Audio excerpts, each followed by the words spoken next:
and welcome to the 7 Days Report Show.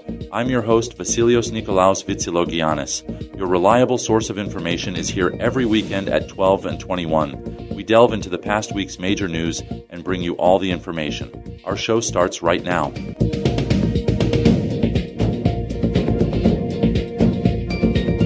President Joe Biden announced a full and unconditional pardon for his son, Hunter Biden, who was facing sentencing for federal gun and tax offenses. This decision marks a notable reversal from previous statements where the president had committed to not using his executive powers to intervene in his son's legal troubles. Hunter Biden had been convicted of 3 felony firearm charges in June and pleaded guilty to 9 counts of tax evasion in September, with sentencing scheduled for December 12th and 16, respectively. In his statement, President Biden expressed that Hunter was selectively and unfairly prosecuted, attributing the legal challenges to political motivations aimed at undermining both him and his son.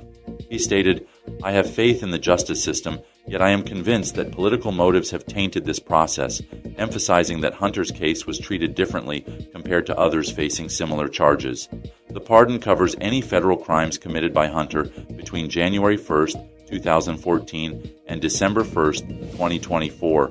Hunter Biden welcomed the pardon, acknowledging his past mistakes during a period of addiction and pledging to dedicate his life to helping others still struggling with similar issues. This unprecedented move by a sitting president has drawn mixed reactions, with critics labeling it a misuse of presidential power.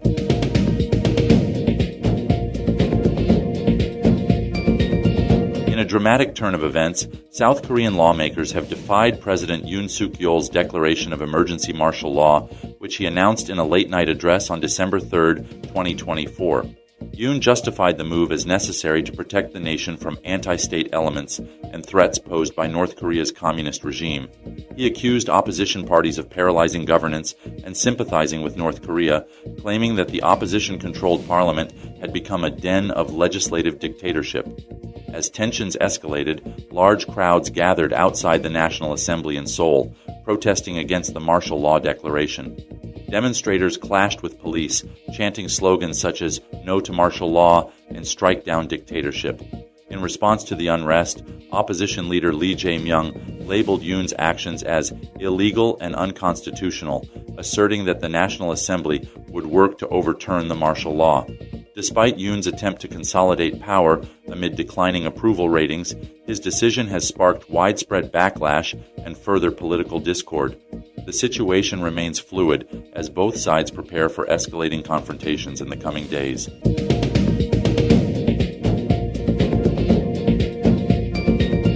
Authorities are on the hunt for the gunman responsible for the fatal shooting of United Healthcare CEO Brian Thompson outside a Manhattan hotel on Wednesday morning. The incident occurred around 6:45 a.m. near the New York Hilton Midtown, where Thompson was set to attend an investor conference. Police described the attack as a brazen, targeted assault, indicating that it was premeditated rather than random violence. Thompson, 50, was struck multiple times and rushed to Mount Sinai West Hospital, where he was pronounced dead shortly after arrival. Witnesses reported seeing the shooter, who fled the scene on a bicycle after firing from approximately 20 feet away. New York City Mayor Eric Adams emphasized that this was not a random act and pledged that law enforcement would apprehend the individual responsible. Tributes have poured in from colleagues and public officials, with Minnesota Governor Tim Walz expressing condolences and highlighting Thompson's significant contributions to the healthcare sector. The annual conference has since been canceled as investigators continue to gather evidence and review security footage from the area. The police have described the suspect as wearing dark clothing and a mask during the attack.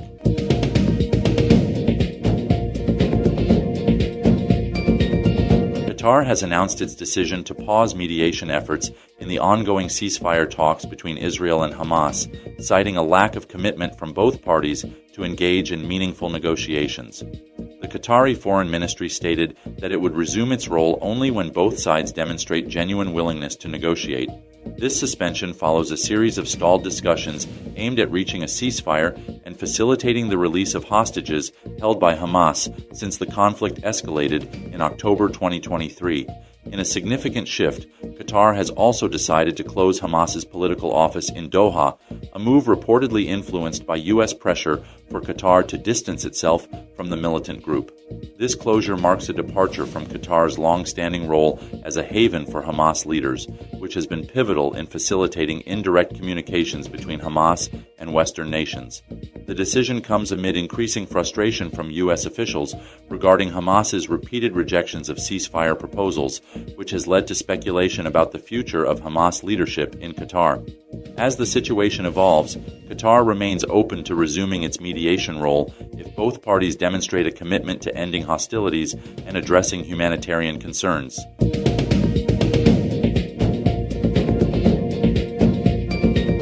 Russia's Foreign Minister Sergei Lavrov has asserted that Moscow is prepared to use any means necessary to prevent defeat in the ongoing conflict in Ukraine.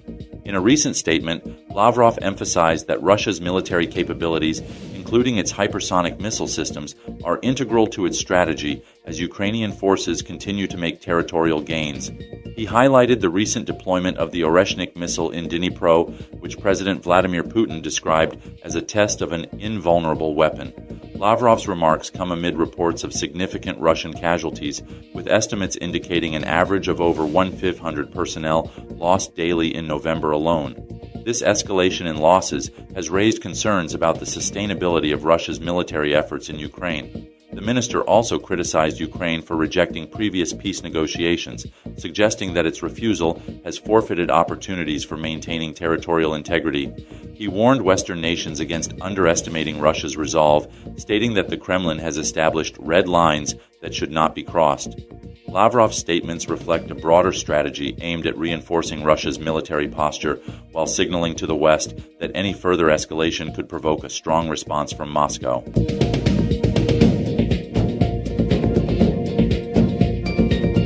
That was 7 Days Report. I want to thank you for being here with us all this time. I'm your host, Vasilios Nikolaos Vitsilogiannis. We'll be back in a few hours. Have a nice weekend.